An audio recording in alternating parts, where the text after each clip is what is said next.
Hello, everybody. Namaskara. It is my great privilege and honor and delight to welcome Dr. Poornima Krishnamurthy as my guest today. And Dr. Poornima is located in Mysore in South India. And she and her husband are longtime Ayurvedic doctors, teachers, scholars. They are living embodiments of Ayurveda. And Dr. Poornima, many years ago when I came to India, I met you and Dr. Krishnamurthy, and I felt such a deep connection and such a kinship with you and with the body of Ayurveda. And all these years, even though we don't see each other as often as I would like, whenever I do see you, it feels like family, and I'm always touched so deeply. So I wanted to invite you to share some of your wisdom with everybody today. So welcome, Dr. Poornima. Thank you, and namaste, Sarah. I also feel the same whenever I have met you, and I feel that deep connection from somewhere. Oh, thank you. Well, my daughter Amulia and I visited India last December, almost 1 year ago it's been. And Yeah. it had been some time since I had been to India, and I got to see your amazing center, Prajna Kuteera, Ayurvedic Rejuvenation Center, just outside of Mysore. And I was so blessed and fortunate to have 5 days of rejuvenation for myself at that time. And even as an Ayurvedic practitioner myself, it's not often that I take a break and receive. Oftentimes I'm giving consultation, giving therapies to others, but to take a break and just be really quiet for a few days and put myself in your loving care and in the care of the staff at your center was so healing. It just allowed me to replenish. And then by doing so, I was able to show up more fully for my daughter and for my clients and for my family. So this is part of why I wanted to have a conversation with you today, so people can really start to hear the benefit of taking retreat and taking a break from their busy lives. So I want to get to that, but will you please share with us about this vision that you and your husband have created and what that looks like and what you're offering the world? Okay.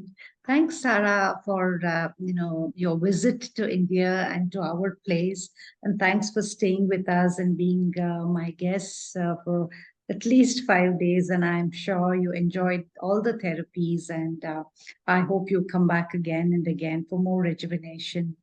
Yes, Pragna Kuteera Ayurveda Center was established about 3 decades ago, and it's a premier Ayurveda Panchakarma Rejuvenation Center located in Mysore, Karnataka state, India.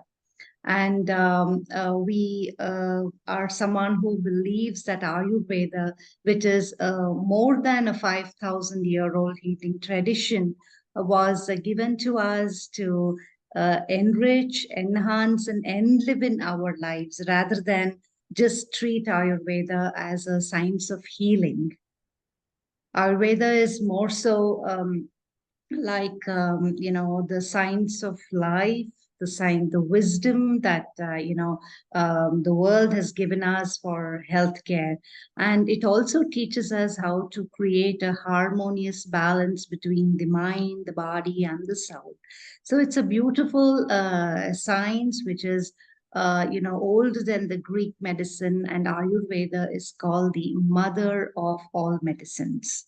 So this background to Ayurveda initiated that interest in both my husband and in myself, and we started this Ayurveda center in Mysore under the name Pragna Kuteera Ayurveda Center.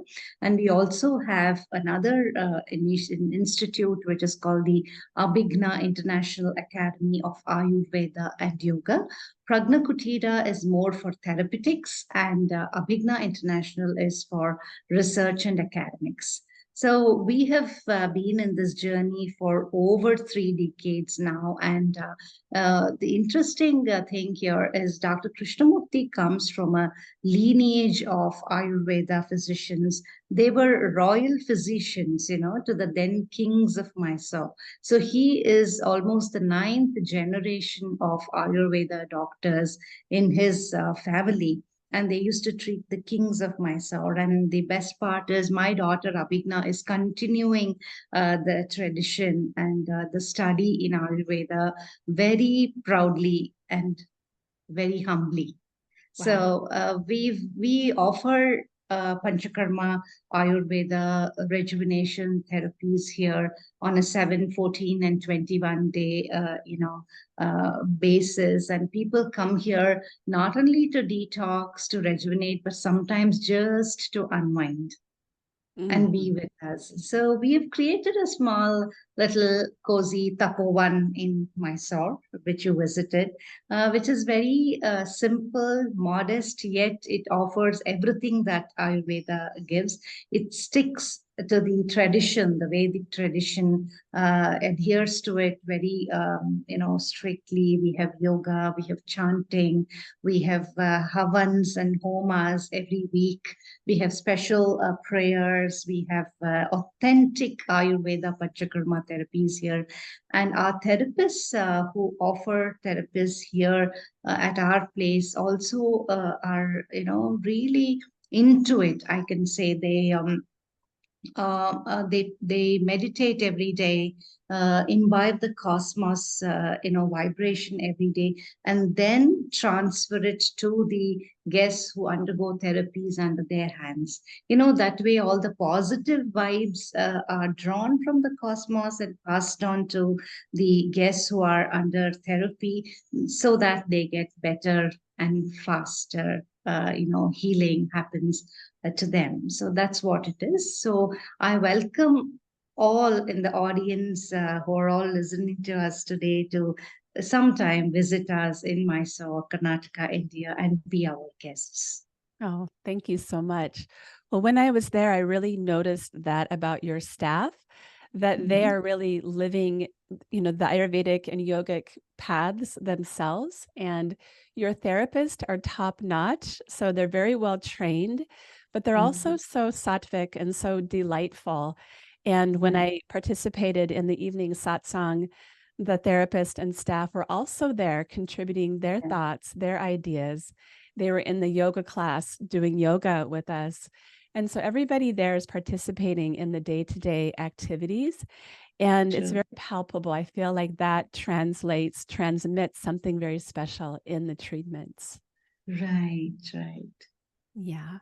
So Very that part true. was really beautiful. The speciality is that Dr. Krishnamurthy is very well trained in Nadi Pariksha. So most of the diagnosis is done through, palpating the Nadi and, making a diagnosis. And that way, people trust us and not do too many diagnostic investigations to arrive at a diagnosis. So that's the specialty of our center. Wonderful. Well, one thing that Ayurveda offers, especially in a setting like this in India, is treatment for chronic disease, which can be difficult to treat with modern therapies, modern allopathic therapies. But I've seen cases where people in kind of late stages chronic disease go to India, receive panchakarma for a longer period of time, and it almost Mhm. seems miraculous. It's like the disease starts to lift from their system, their spirit is healed as well. And these therapies touch so deeply. So whether someone is looking to address their disease or simply looking to rejuvenate and refresh, there's a wide range of who you serve, right? True, very true. Yes. Yes, people offer Ayurveda generally for chronic and degenerative, disorders. That was the belief, but now people have realized how important it is to have Ayurveda as a way of life, basically. And they don't treat Ayurveda just as a system of medicine. They treat it as a science of life and a way of life. So they, come seeking. Ayurvedic therapies and treatments, and some counseling with us, some consultation, so that they can have more or a deeper understanding into lifestyle changes that they can make and incorporate, and also try to find deeper connection within themselves in this web of life. Yes. And I feel like this is really the beauty of what Panchakarma and retreat can provide, is that Right. deeper connection to self, that clarity of purpose, our dharma, why we're Exactly. here. Sometimes we can start to access that during these Right. treatments. You're right. You're right. Yeah. Yeah, so Very when true, I was Sarah. there, I had the pleasure to meet some of your other guests, and I Mm-hmm. noticed there's a wide range of guests who come to your center from all walks of Mm. life, from all Oh, places in the world. So it really yes. is a place for all, for women, for men, for people of all backgrounds to come and to Right. heal. So that was lovely to see. Thank you. Yeah, your observation was right. Yes. So I'm Yes. wondering, what are some of the common, have there been any themes lately, like different imbalances you're seeing a lot of, or different stress kind of patterns? Or I'm curious what you see a lot of in your practice and at your center these days in our modern world. Mhm. Yeah, that's the buzzword of today. Stress is the buzzword, isn't it?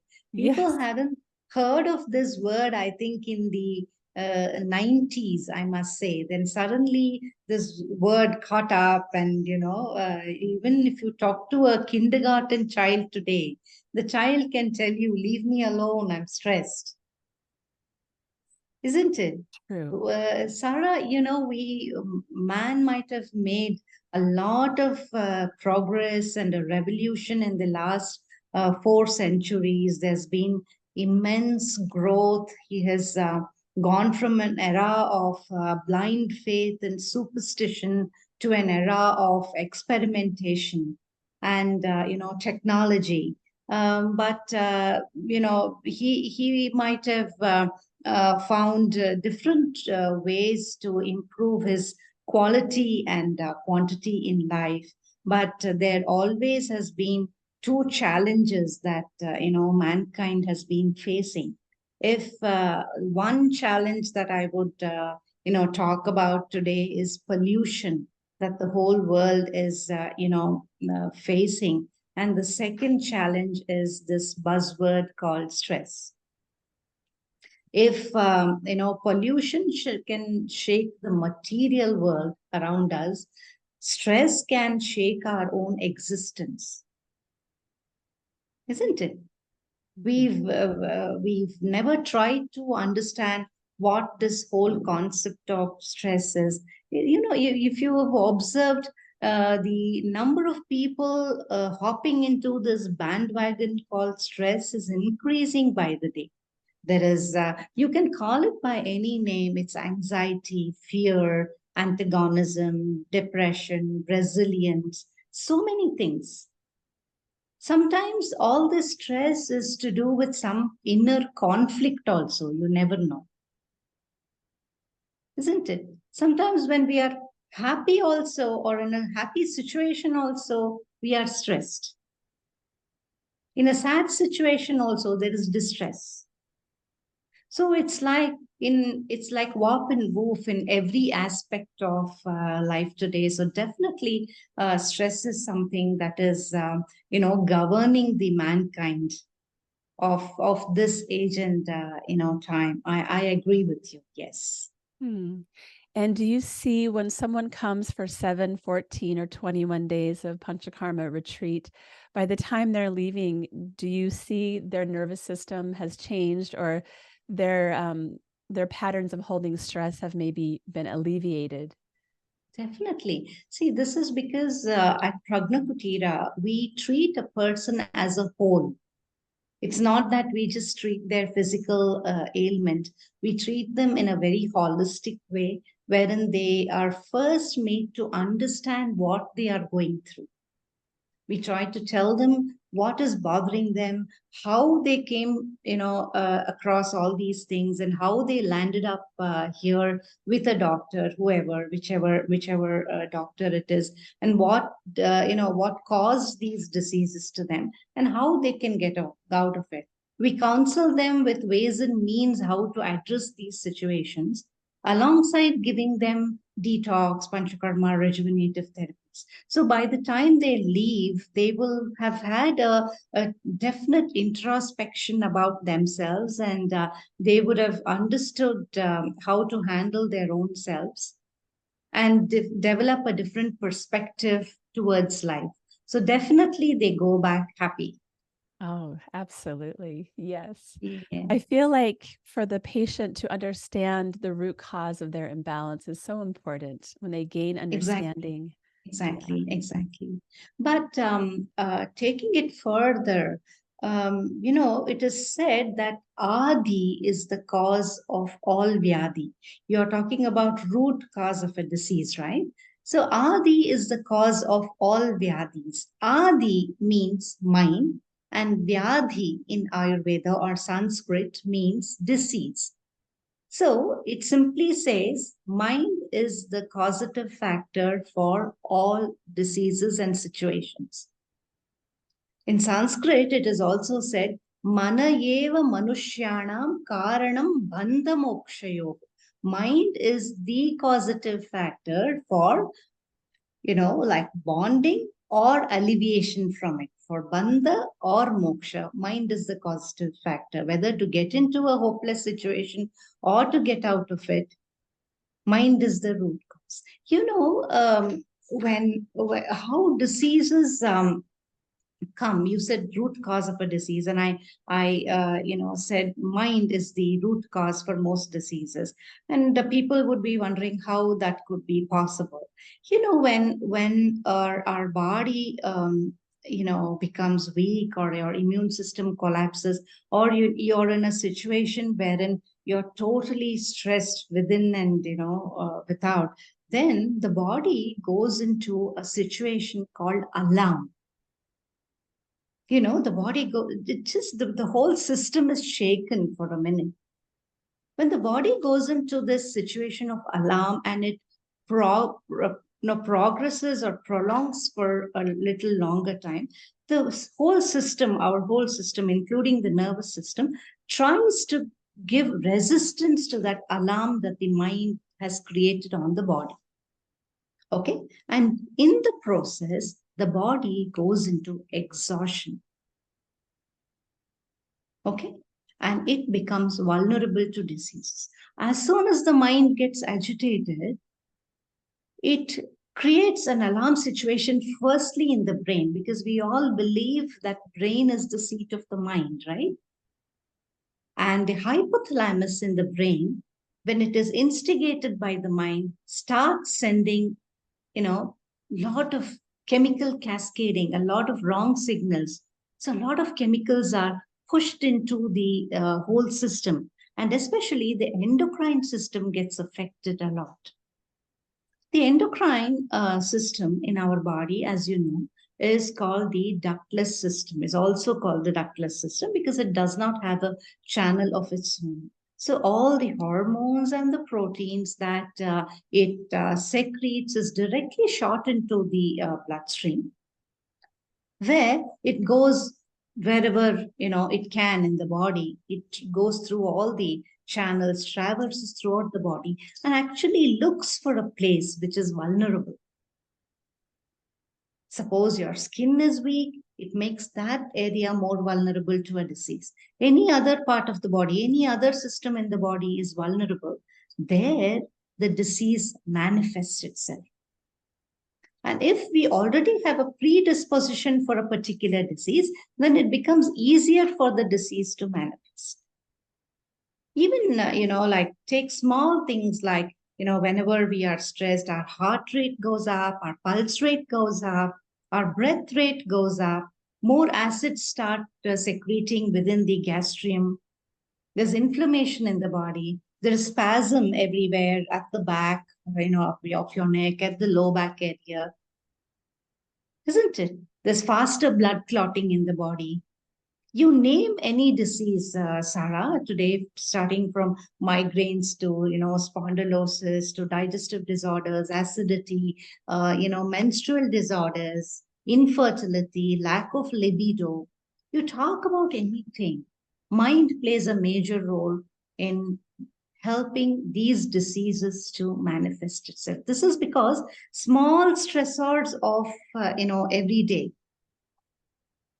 You have a colicky baby to pacify at home, or a boss to please, or some bills to pay. Small little things pent up and become an overload of stressors in your body, and makes our body less resistant and more vulnerable to disease. That's how I totally believe that mind is the causative factor for all diseases, the root cause of the disease, and it exhibits itself on the physical body and manifests into many diseases that we are predisposed for or vulnerable to.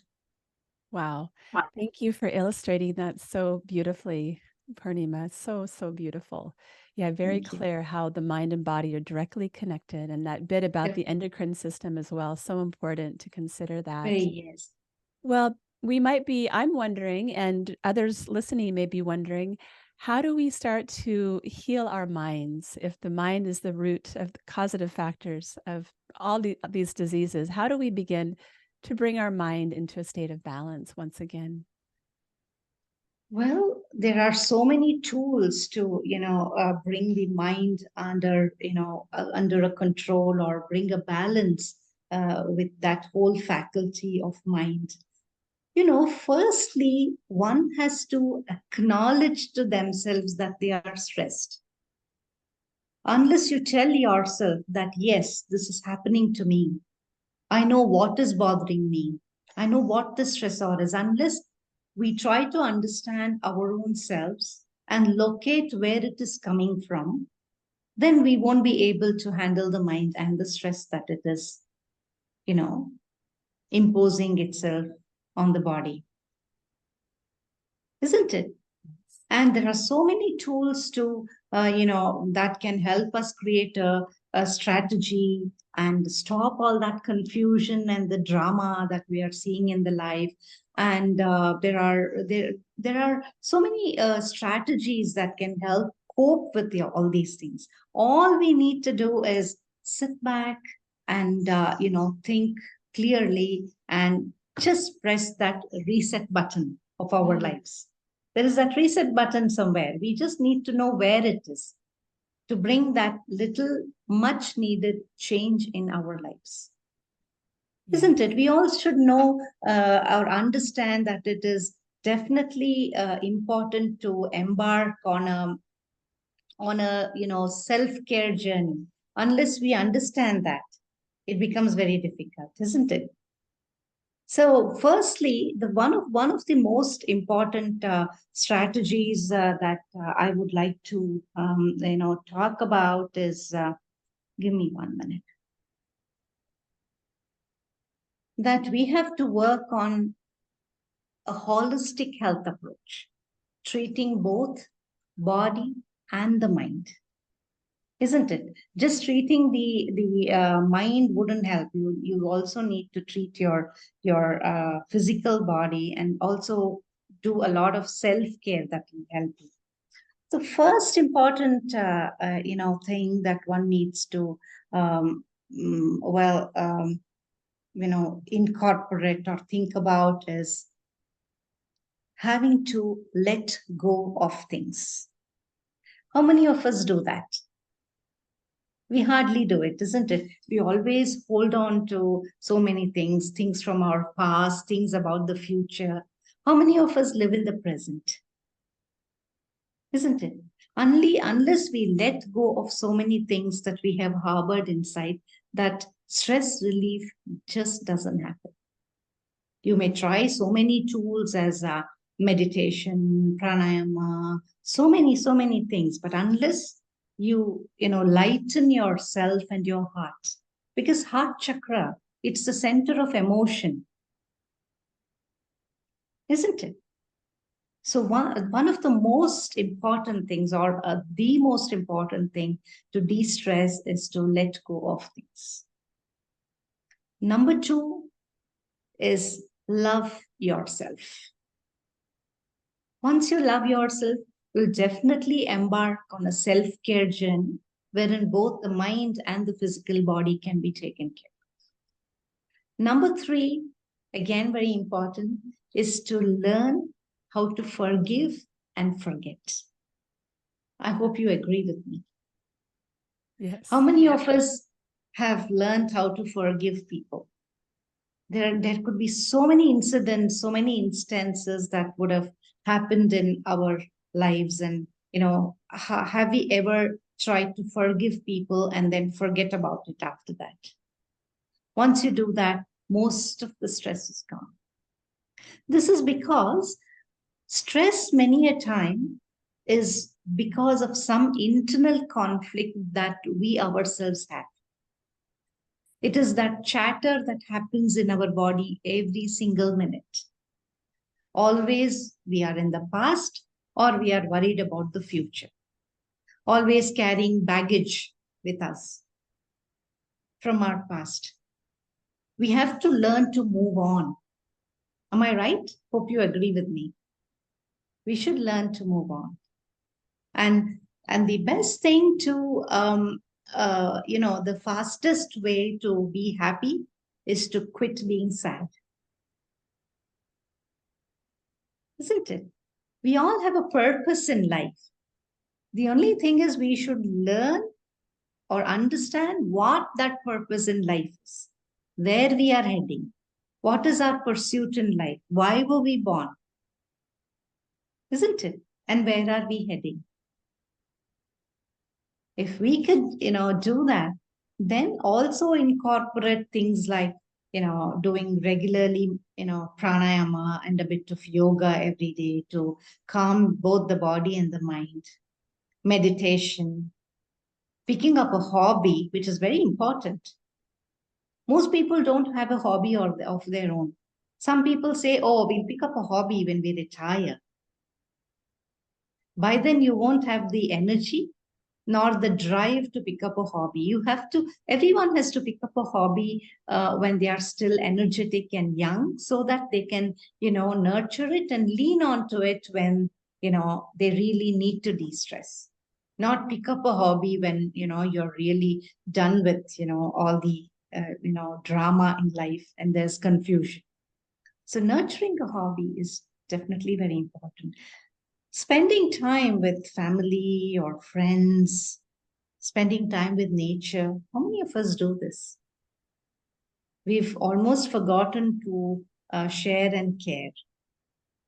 If all these little things can be, incorporated in life, I think it's easy to de-stress. Yes. Isn't it?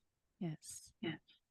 And also definitely lifestyle changes in terms of when I talk about, Ayurveda, I say ahara, vihara, and vichara.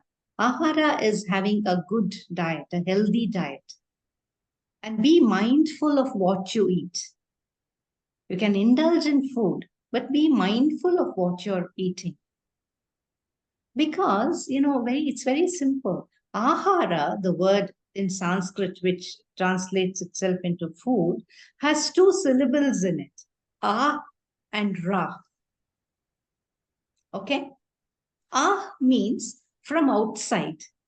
Ra means to the inside. So whatever goes from outside to the inside of you is ahara. So what you see, what you hear, what you touch, what you smell, what you taste is all food. Isn't it? So it all affects the mind, what you eat.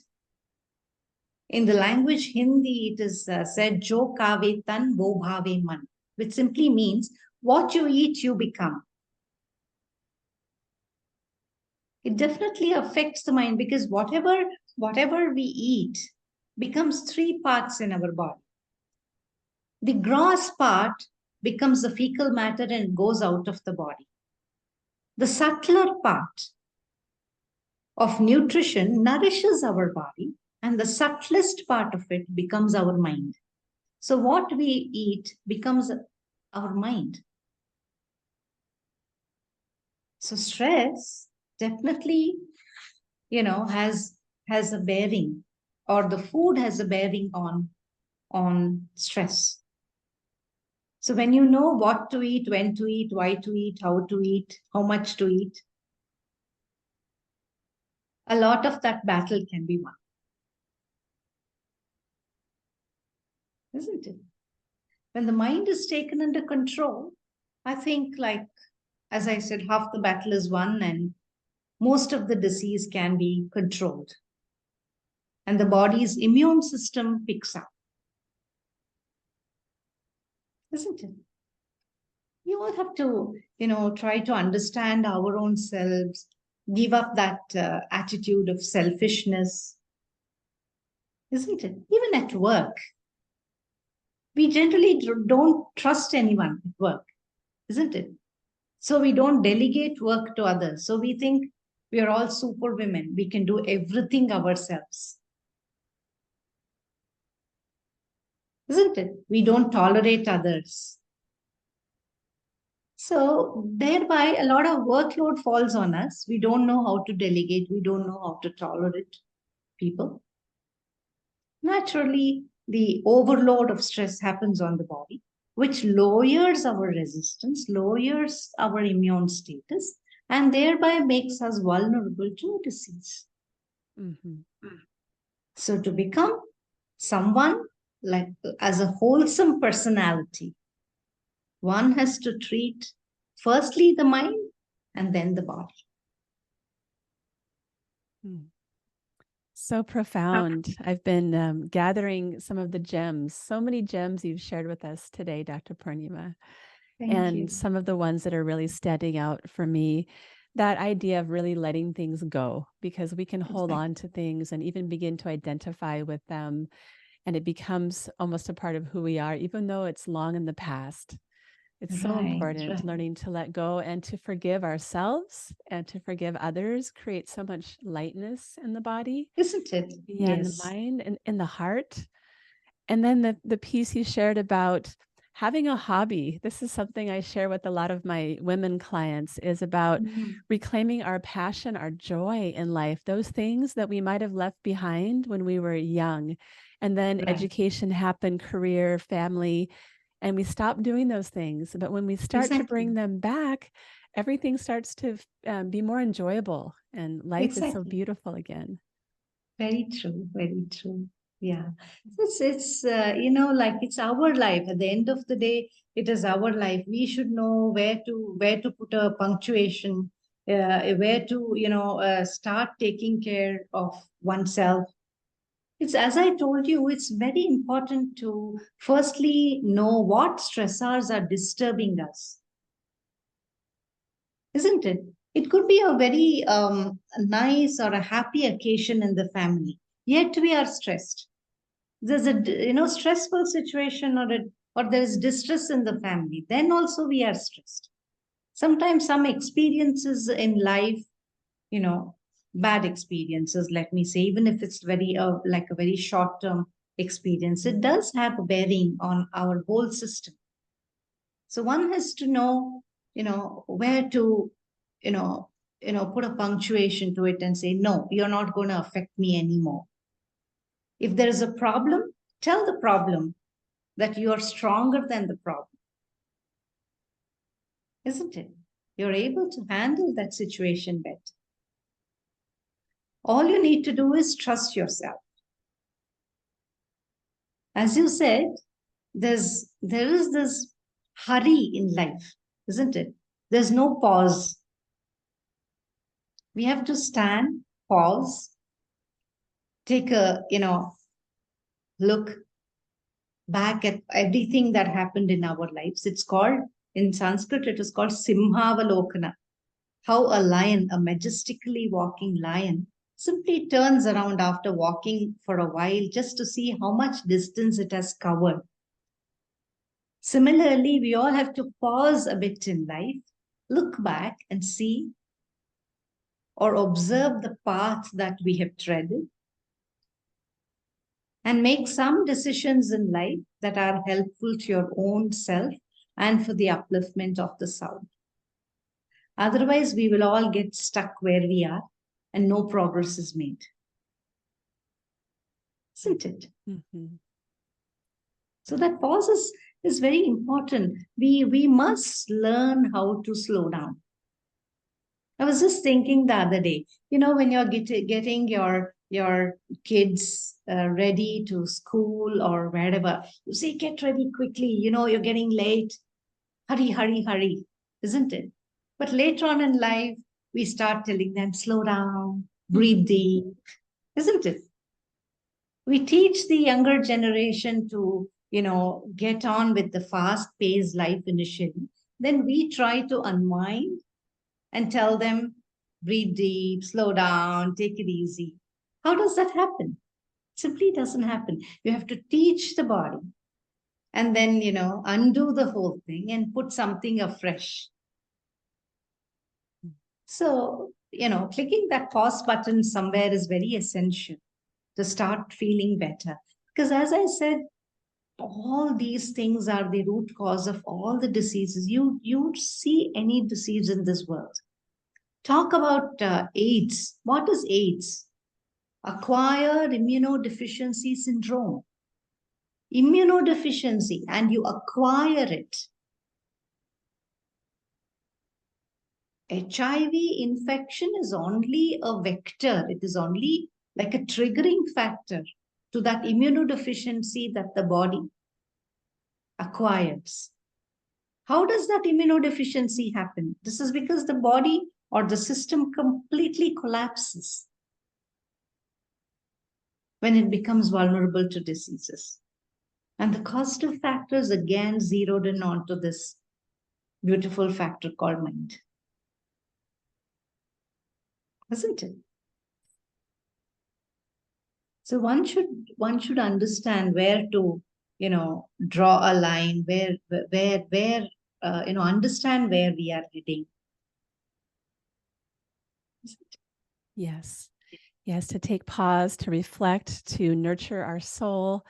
And taking pause can look like taking 10 minutes in the afternoon to sit and simply watch the breath, or maybe taking a day off of just having unstructured time and just letting your day unfold beautifully, or taking a week vacation, or even a 3-week vacation to India for Panchakarma. Yeah, So pause can be tiny or it can be large. I think the idea that we can learn to gift ourselves the pause is a form of self-love, really exactly. honoring the self.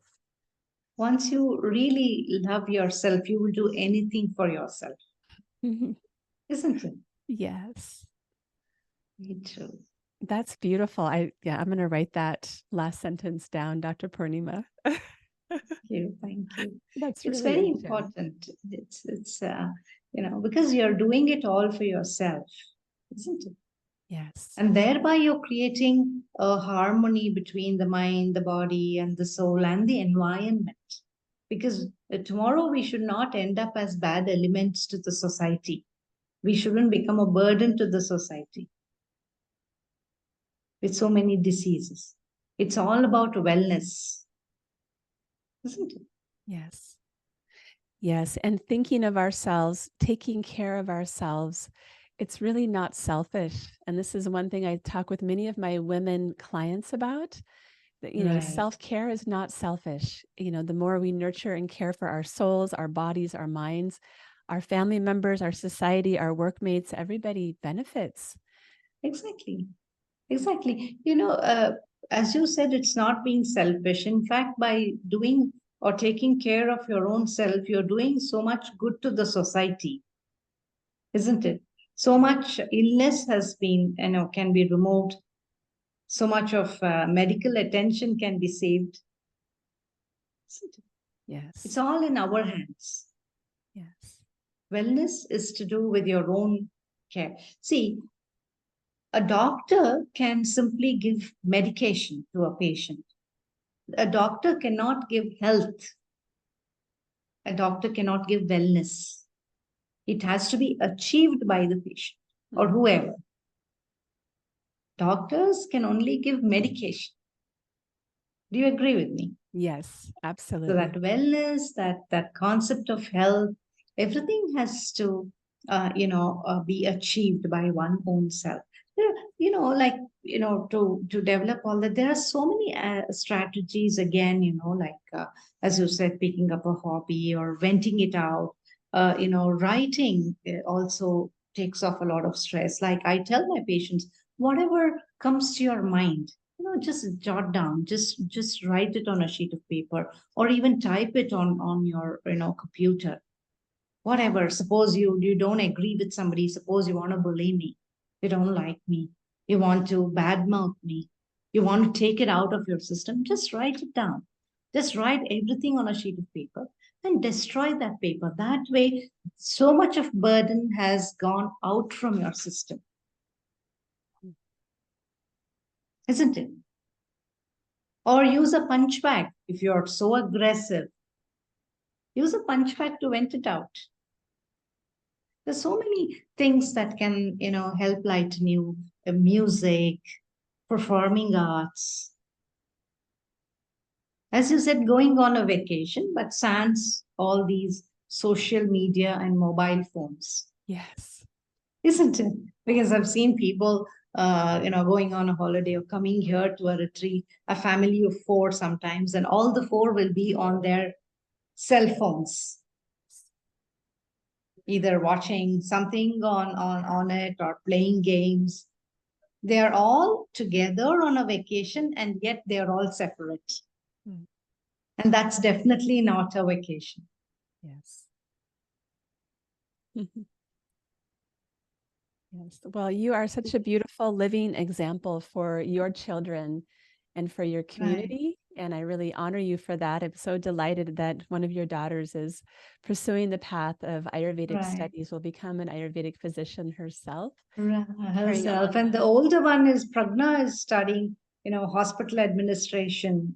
She's doing her master's in hospital administration. And we've been telling her to, learn skills that are so very different from this corporate world and develop that one-to-one with every guest that comes to us, to develop that acquaintance with them so that we can help serve them better. Oh, so amazing. Well, thank you Yeah. so much for the beautiful gifts that you share, the wisdom you share, but also the heart, that you care so deeply, and that comes across. And Thank yeah, I'm you. just really delighted to get to share some of this with my clients and with our audience today, and really look forward to returning to Prajna Kuteera myself, Anytime. and maybe one day Anytime. bringing a group of clients there as well to receive Definitely. the beauty Definitely. that you offer, and satsang with yourself and the others there. Definitely. Definitely. This is the destination, I must say, for a Panchakarma Ayurveda Panchakarma therapy, and also a place to get to know yourself better. We teach you how to love yourself, how to be optimistic, how to, change your perspective towards life, understand life in its real sense, and also change the direction and head in to the right pursuit in life in the right direction. Mm-hmm. Lovely. Well, there's so much to be received there at your center. When I was there, I also took a couple small excursions. I just wanted to Right. share that your location is so lovely, and that there's so many sacred sites within short Right. drive. The Kaveri River is nearby. Exactly. Ancient goddess temples are there. Mysore Right. city with so many amazing points of attraction, history. Right. There's a lot to experience in the area. And so your center Right. is one of those gems that's central to everything else. I'm glad you liked it. So I look forward to Do come, returning. please do come and bring your friends too, so that they can definitely unwind, relax, enjoy, rejuvenate, and find themselves, Mm-hmm. Mm-hmm. isn't it? Well, I will be reflecting on much of the wisdom that you shared today, Dr. Poornima. Thank you so Thank much you. for being with Thank us. you. Thank you. And I Thank you, look forward Sarah. I look forward to having you on again. Maybe we'll choose a topic another time that's Definitely. very rich and deep around women's health and care in that way. So Definitely, to be definitely. I continued. look forward to, more conversations with you, Sarah. That'll be great. Thank Thank you you. so much. Thank Namaste, you. Dr. Pragna. Namaste. Namaste.